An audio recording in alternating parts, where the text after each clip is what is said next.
All right, and welcome back. Shizow, Mr. Showtime, El Sancho, the Shizow. Okay?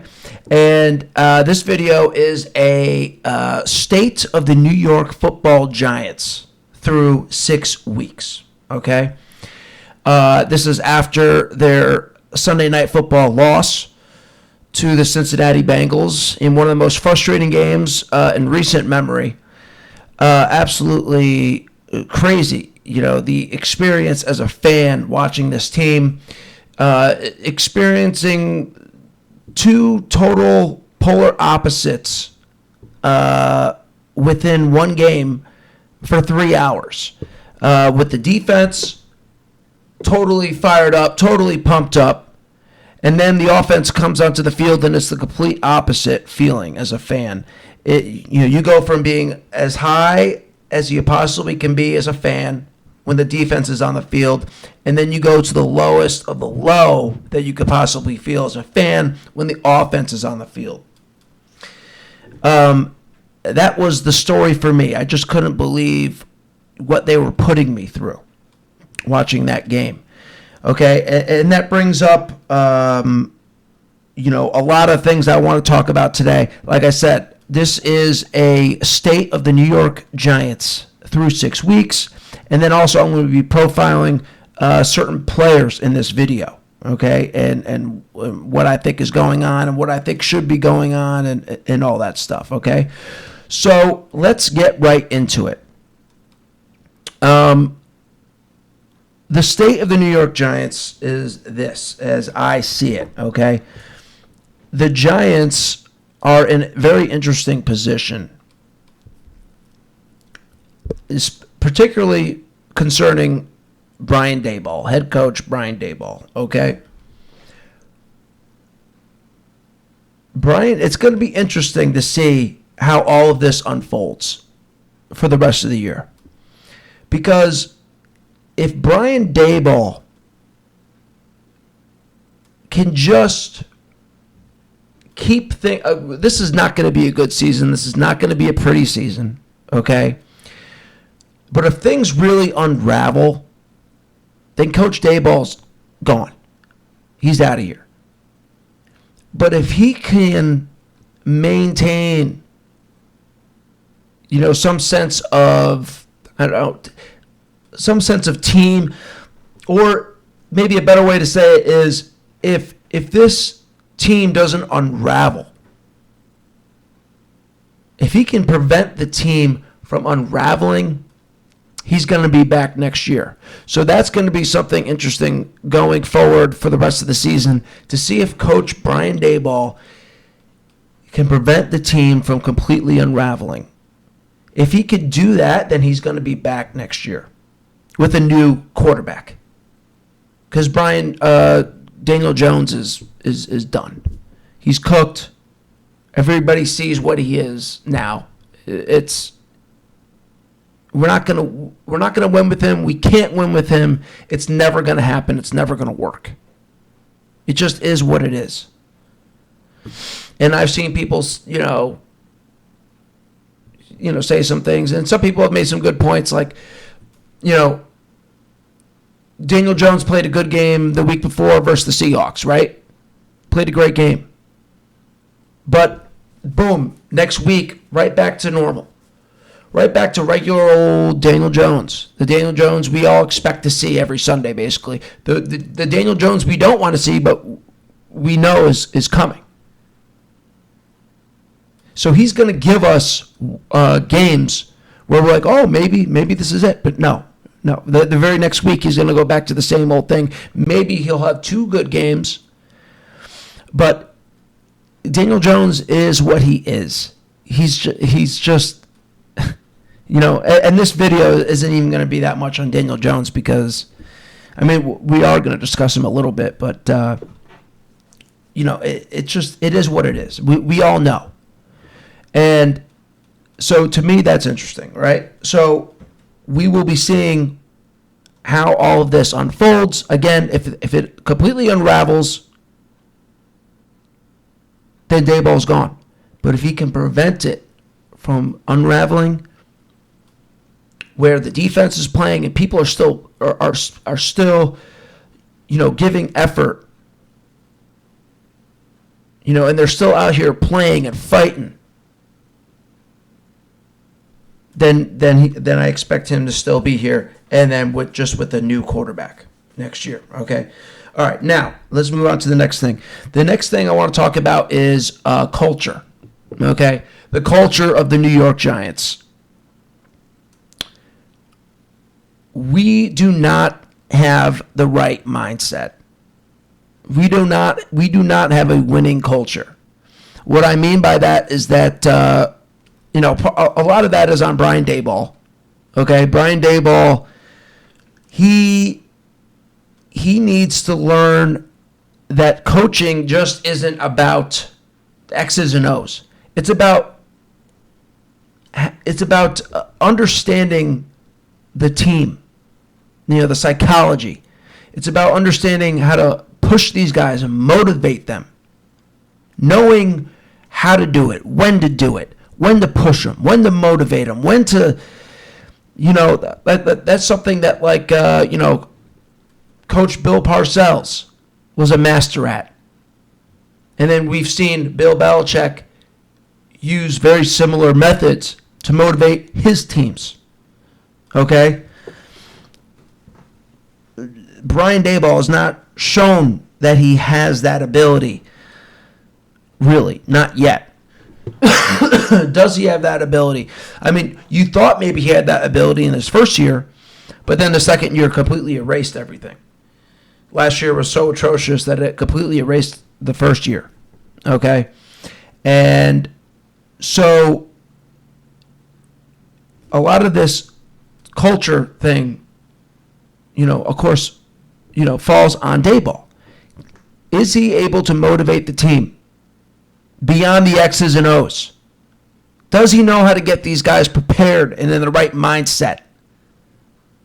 That is what we're going to see, and that will be interesting. And with the winning culture, you guys understand what I'm talking about with the winning culture? It's like it's like a mindset. It's a mentality going into a game where you're at home and you're not playing to just let's see if we can win. Let's give it an effort. No, we're going to win this game. We're going to show these people coming into our stadium that this is our stadium. And we're not going to lose in our home stadium. We're going to beat these guys up. We're going to beat these guys down. We're going to bully them. We're going to push them around. They're going to respect us. We're going to beat the respect out of them if they don't. If they don't respect us, we're going to beat it out of them. That type of mentality we do not have at the moment. But we are kind of a young team. So if we can get that mentality, if our young guys and our young leaders like Dexter Lawrence and Brian Burns, and some of our secondary guys, like these young kids, Nubin. And who's the other one? The cornerback that we just drafted this year. Both of these guys I like already. I mean, both of these guys are showing that, hey, they could be something, right? So we have a good group. We have a good core of young guys who are going to be around for a while. And if they can turn into a unit with that type of mentality, then I think the sky's the limit with this defense.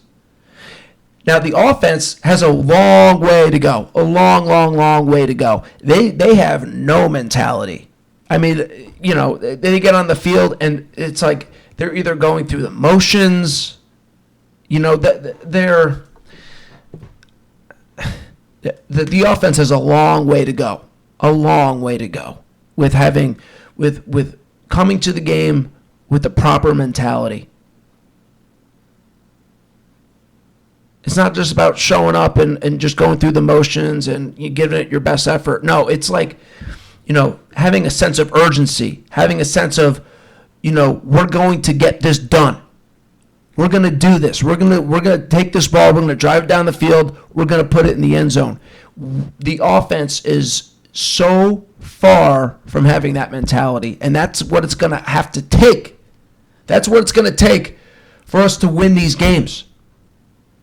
That's what it's going to take for us to be a legitimate team, is if our offense has that winning mentality.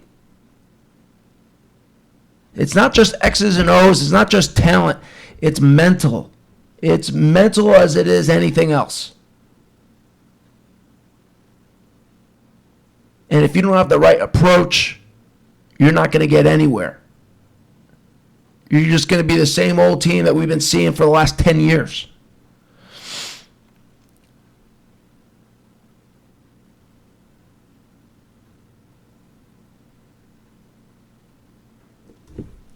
Every time I see this offense, it's like you could just see it. They're just kind of out there.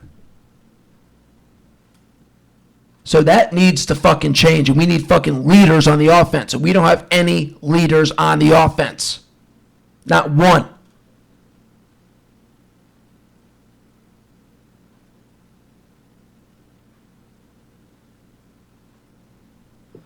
And maybe that starts with the offensive line.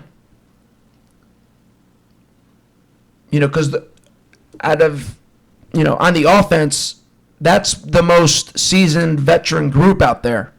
So they really need to take, they need to take over. They need to be, at this point, they need to be the leaders. It's not going to be any of our wide receivers. It's not going to be our running backs. It's not going to be our quarterback. It starts with the offensive line. So they really need to take the reins and show how it's done and be leaders.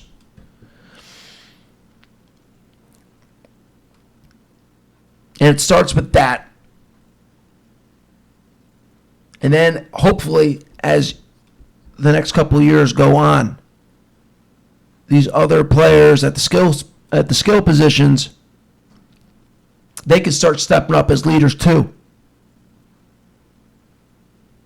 And keeping themselves accountable. And keeping each other accountable.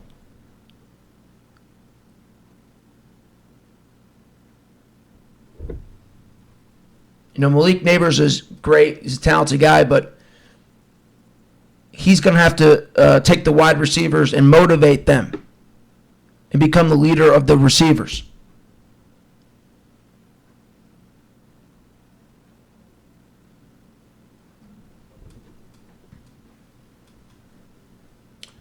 So, that's where we're at with that, okay? Now, let's move on to some of our players, okay? Player profiles right now. Let's start with Azeez Ojulari. Azeez Ojulari. Can we hear it for Azeez Ojulari, who had a fantastic game? And I predicted this. I should have done a video before, in case people don't believe me. But I thought Azeez Ojulari was going to have a hell of a game. And what did he do? He had a hell of a game. Replacing Kayvon Thibodeaux. Kayvon Thibodeaux was out with some injury. He hurt his wrist. And I said, great. Because I knew Azeez was going to step up. And boy, did he step up. And he showed that he should be the starter over Kayvon Thibodeaux. Kayvon Thibodeaux is a bust. A bust. The thing with Kayvon Thibodeaux is that he just doesn't have the athletic ability to be a defensive end. You know what? And I'm going to get my phone because I said it in my friend in my in a group chat with my friends where I worded it perfectly. Okay? And I took a screenshot of it, so I'm going to open that up.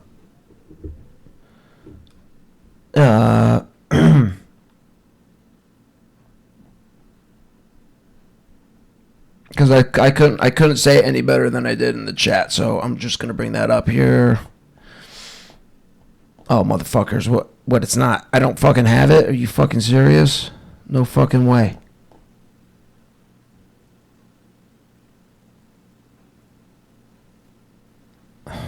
What, did I delete it?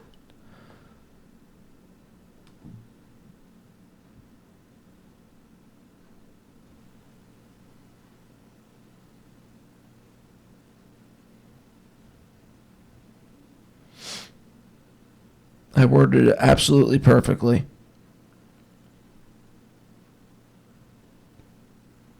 All right, whatever. I don't have it. He doesn't have the mobility to do anything, Kayvon Thibodeaux. He doesn't have any lateral movement, any lateral quickness. He can't dive. He can't make a play. You know, anybody could just run right around him. He plays upright. And it's funny because if you're from this area, the New York, Connecticut area, and you listen to The Fan, everybody knows about Sal and BT on WFAN, The Fan. And they kind of famously were giving Carl Banks, who had a weekly spot on the show, they were giving him shit about Kayvon. Because Carl Banks was like defending Kayvon. And they're like, he looks weird. He just doesn't look right out there. And the way he moves and his body's shaped weird. And of course Carl Banks laughed it off. But they were right. You know, they may not have been able to like word it correctly, which is why I was looking for it on my phone because I worded it perfectly to my friends. But they were right. He plays upright. He has no lateral movement.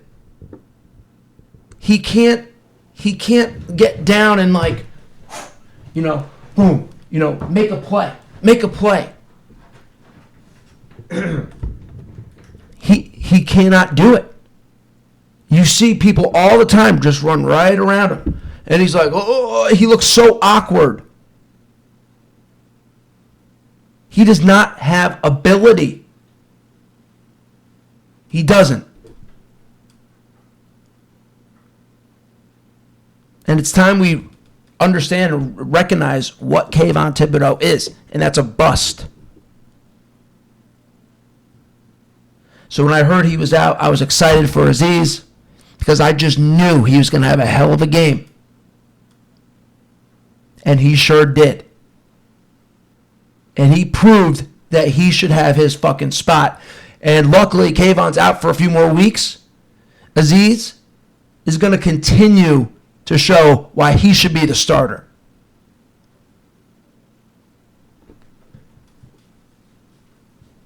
How many plays? I mean, he made so many plays. He had 2 sacks, made a lot of plays. He had that one weird one where he could have sacked Joe Burrow on like the 2-yard line. But I don't know what happened there. I think he thought that he got rid of the ball or thought that maybe the refs were going to, you know, flag him for roughing the passer or something. I don't, you know, it reminds you of that one play way back when, oh God, what's his name? Matthias Kiwanuka. I think he had Vince Young of the Titans. He had him for a sack and then he let him go. It cost us the game. How do you like that? How do you like that for Giants history? And that's a throwback right there. And that was the 2006 season. Yep, and then Michael Strahan, had a viral moment in the locker room after. with one of the reporters. Yeah. But, yeah, so anyway, Aziz had a great game, and I was happy to see that. Okay, who else do I have on my list? Pinnock. Jason Pinnock. Where the F is Jason Pinnock? You know, what are we, 6 weeks into the season? I never see this guy around the ball. I never see him doing anything. I never see him around the ball. I never see him making a play. Now, look, I'm not going to sit here and pretend I'm an X's and O's expert. I'm not. Okay? I just comment on the things that I see and then comment on the things that I know.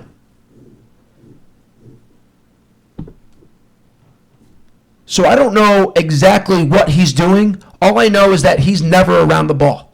All I know is that he's never making a play. He's never making a tackle. He's never deflecting a pass.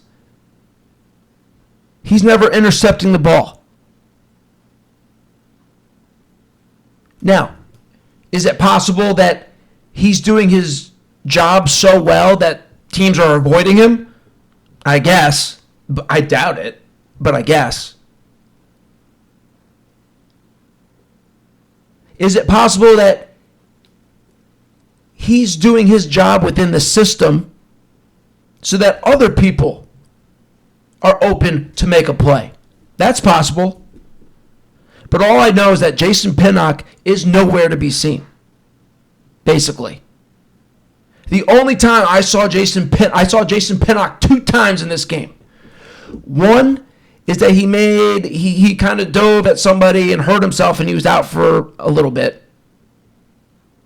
Then the other one was at the very end of the game where he had a chance to recover a fumble and just muffed it.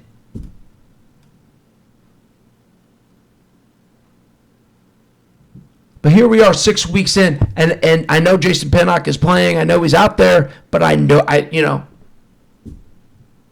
but I don't see him at all. I don't see him doing anything. So let's look at Jason Pinnock. Let's go to the end here.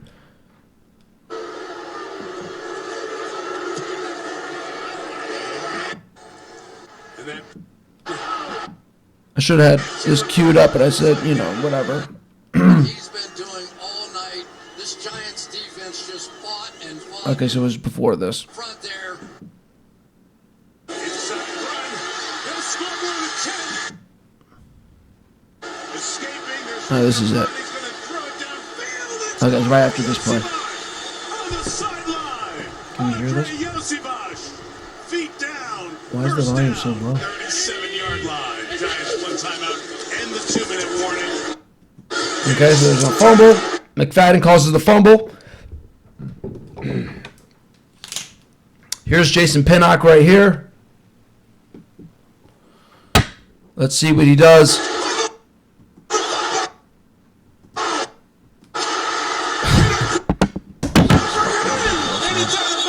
It's just fucking ridiculous, dude.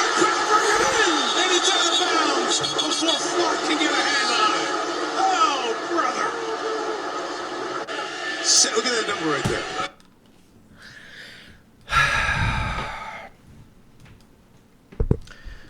All right, who's next? The kicker. I don't even know the kicker's name.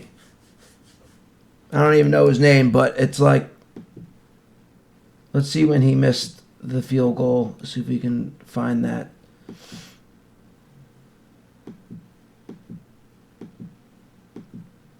We were down. We could have tied the game. All right, this must be it. Johnson.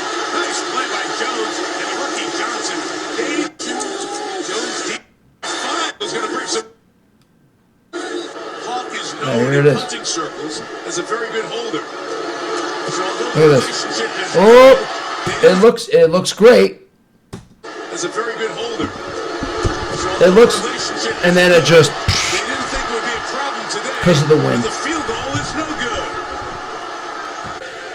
Went back. I mean, and here's my issue. The relationship is good. Look at his They didn't knuckles. think it would be a problem knuckles to the left. Here's my fucking issue.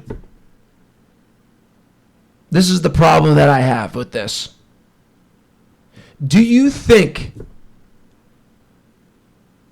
that the Giants are having this guy kick field goals at the stadium? Or do you think they have him kicking field goals at the practice field?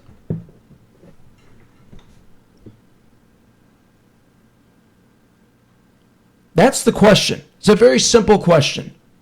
Is he kicking field goals at the practice facility, or is he kicking field goals at the stadium? Because he should be kicking field goals only at the stadium. The kicker shouldn't even know where the practice facility is. He shouldn't even know where it is. He should only be at the actual stadium kicking field goals all day. That way he knows every situation. The wind is like this. This is how it's like on this end. This is how it's like on this end of the field. This is how it's like on that end of the field.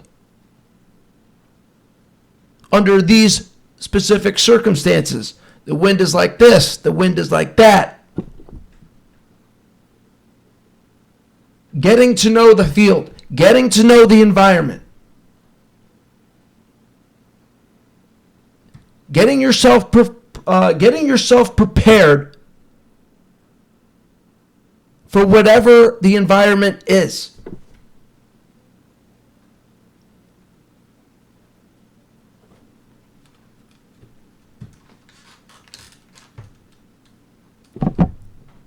And then we saw it again last night with the Jets and their kicker, Greg Zuerlein. Greg Zuerlein cost them the game. Cost them the game. And Greg Zuerlein's been bad this year. He's missed a bunch of field goals. Do you think Greg Zuerlein is practicing at the stadium? Do you think Greg Zuerlein is practicing at the stadium, or do you think Greg Zuerlein is practicing at the practice field?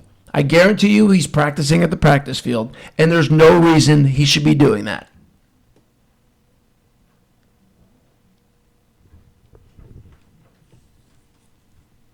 You know, this should be like somewhat of like a home field advantage, okay?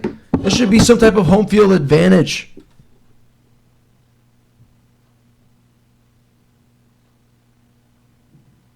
We know this stadium.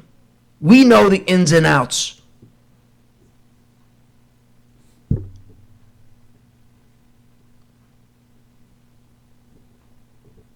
We know it like the back of our hand. Like the back of our hand, we know when the wind is like this at this end of the stadium, how to kick it. And the other kickers, the visiting kickers, don't know. It should be an advantage.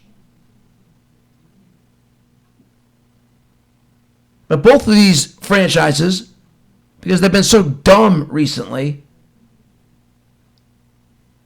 I guarantee aren't even smart enough to think about this. And it's so simple. These kickers should have no idea where the practice facility is. They shouldn't even know.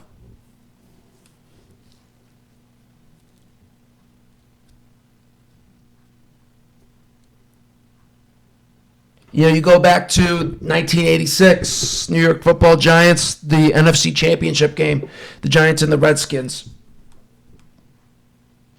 And these guys like Lawrence Taylor, Phil Simms, and a bunch of these guys, a bunch of those legends, talk about how Sean Landeta was the key part to winning that game. Because he knew how to handle the environment. He knew how to handle the winds, the swirling winds of Giant Stadium. And he was able to pump the ball down the field with virtually no problem.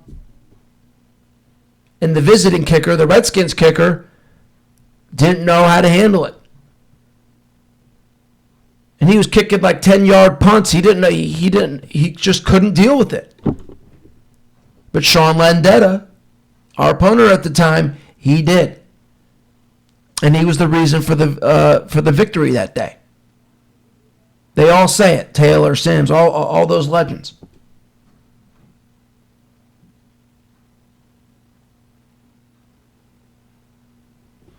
So it's simple things like that. Okay?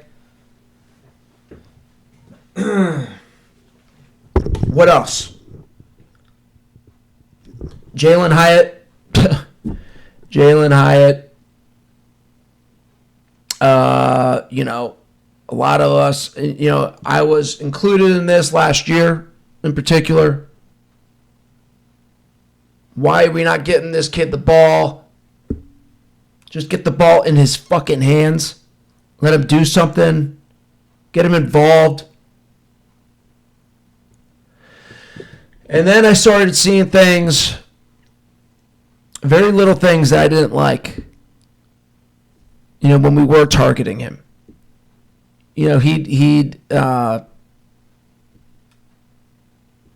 Every catch that he had was like, there was no separation. It was like by the skin of his teeth, he was catching these balls. He couldn't get 1 yard after the catch. And that was the first, that was the first sign for me. I was like, man, that he catches this ball, he can't get 1 yard after the catch. He's draped on every time he catches the ball. And I started thinking, maybe this kid just doesn't know how to get separation. Maybe that's what started it. And now I'm realizing Jalin Hyatt just is not a football player. He's a one-trick pony. He's just a speed guy. He doesn't know how to run routes. Remember, that was the whole thing. He doesn't know how to run routes. Well, guess what? It's clear now he doesn't know how to run routes. He doesn't have football instincts. He's not a football player.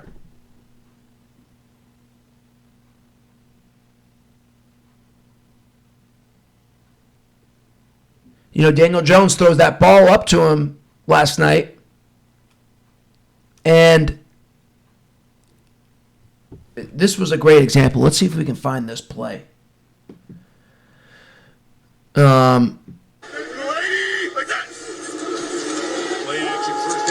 see if we can find this play, because this was a great example.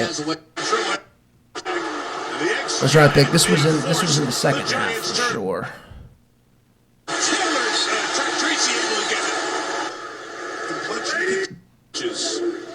Play call. So this would have been in the fourth quarter.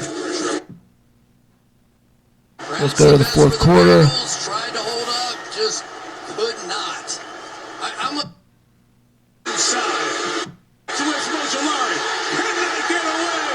Yeah, the defense played so great. They played so great last night. It's just sad to see that performance was wasted. Okay, this might be it.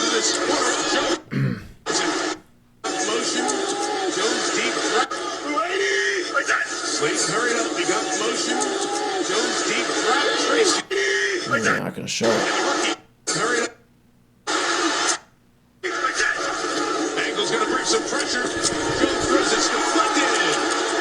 Yeah, I don't think they showed it. Hawk is known in punting circles as a very good holder. So although the relationship is good, they didn't think it would be a problem today. But anyways, the point of what I wanted to show you was that was one of the few passes that Daniel Jones threw last night that was a great pass. And instead of going up and putting his hands up, turning, squaring himself up, going up strong, making a football play, exhibiting good football instincts of how to move your body and set your body up. He had a perfect opportunity to do that, and he just kind of instead of going and trying to make a play, he just let the other guy kind of hit his hands, and he was like play fighting or hand fighting with whoever was covering him. And then it was just, he's not a football player. He's not a football player.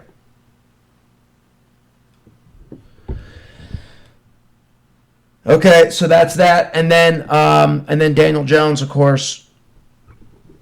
What would a New York Giants video be without talking about Daniel Jones, right?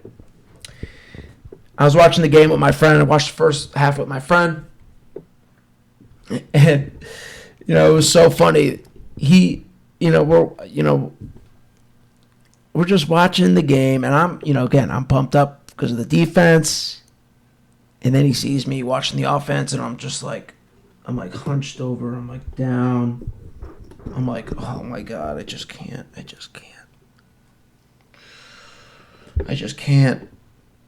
And my friend genuinely asked me, does Daniel Jones have a learning disability?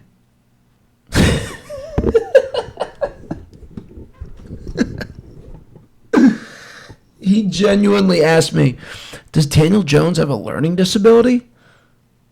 Because he was thinking, are we allowed to make fun of him?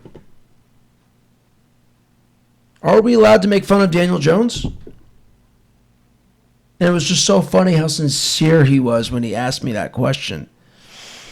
Because, that's what it's like. It's like, at this point, it's like you have to wonder if Daniel Jones has a learning disability. That's how bad it is. Went back during the break. We'll go to this play. I just saw this before I got on here to make this video. Okay, so here's the video. This is on Instagram. 4th down, game on the line. Throws the only dude not open.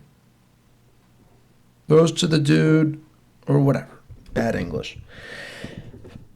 That's written here. That fucked me up. So here's the play.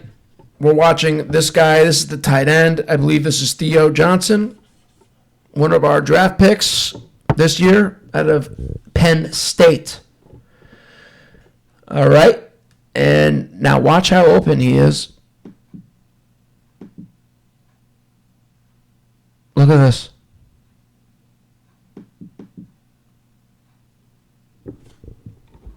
This linebacker, he knows. The safety is way back here.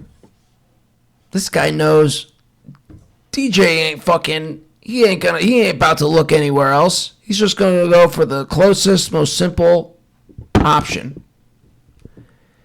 And he cuts. Oh, jeez.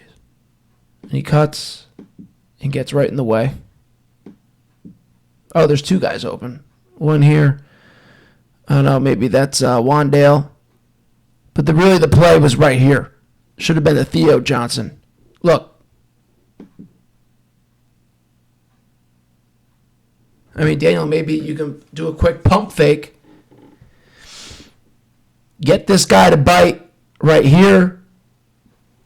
The safety is far enough back. Boom, right over, and an easy completion to Theo Johnson for what would have been like a 15-yard play.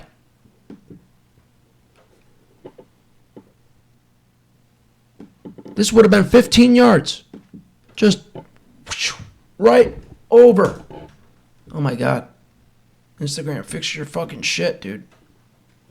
Fix your shit. Look at this. Right. I mean, oh my God. Oh my God. The guy just doesn't get it. He's just not good.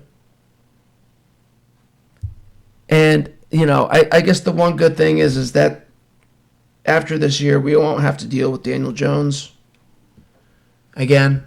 And I don't know what we should do. I don't know if we should draft somebody. I don't know if we should get somebody who's a free agent. In the meantime, just get somebody, because our defense is there. Our defense is ready. Our defense is ready to make a run. And we got some talent on offense. We have a solid offensive line for the first time. We have some solid young skill position guys. You know, this Tracy, our new running back, I think he's the guy going forward. We got something with Tracy. Is it Tyrone Tracy? I think it's Tyrone Tracy. We got something with him. A rookie. 5th round, I think. So, and then we can still have Singletary, as another option. What I really want is like a big, beastly running back. A solid fucking guy like a Derrick Henry. I mean, maybe that's a bad example because it's like there's only one Derrick Henry, But he doesn't have to necessarily be Derrick Henry, but somebody that's big and that could, boom, put a fucking hit on you. Who's physical, who can, we need that power punch to complement Tyrone Tracy. That's what I really want. And then we'll have Malik Neighbors. Hopefully we can keep Slayton. Wandale's nice. Maybe get another wide receiver. That would be great. But we're like, hey, man, I'm looking at this team. I feel like we're right there. I really do.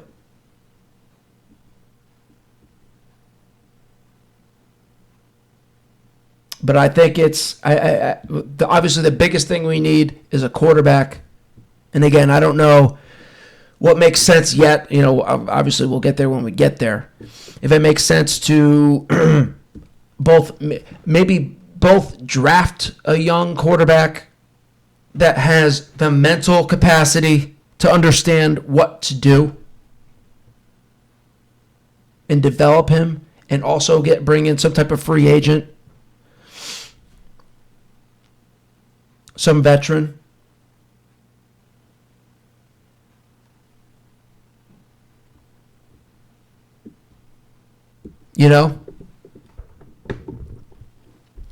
But it's not Daniel Jones. It is not Daniel Jones. Okay, so that's it. That's the video for today. What's up next for the New York Football Giants? What's up next? We got the Philadelphia Eagles coming in. And you know what? That's another video that I'm going to make tonight or tomorrow, actually. But I like our chances versus the Eagles. I really do. The Eagles are not a good team. And it's time for us to fucking really stick it to them. I know we beat them last year. But we gotta fucking get them. We gotta fucking get them. And what I like about it is, hey, if we can beat the Eagles and get to 3-4, then we have a second shot at getting the 500. And this time we'll have Malik Neighbors. And then I don't know whoever's next after the Eagles. I think it's a winnable game. I'm not sure. I don't know what the team is. But if we could beat the Eagles, get to 3-4, and then have another shot to get to 500, at least we can have some fun. I don't expect anything great this year, but I just don't want to see this team unravel. Because if the team unravels, that's just not good. We don't want to see this team unravel. We just want to see them. At this point, not be a disaster. That way, we know, hey, we just got to get rid of this quarterback, and then we can move forward from there. So, things are going to be interesting, right? Things are definitely going to be interesting. going forward, and we'll see how it all plays out. All right, so thanks for watching the whole video. If you watched the whole video, please remember to like, comment, share, and subscribe. And, follow me on Instagram, follow me on Twitter, and, help support your boy. Right? Okay, that's the video. Catch you next time.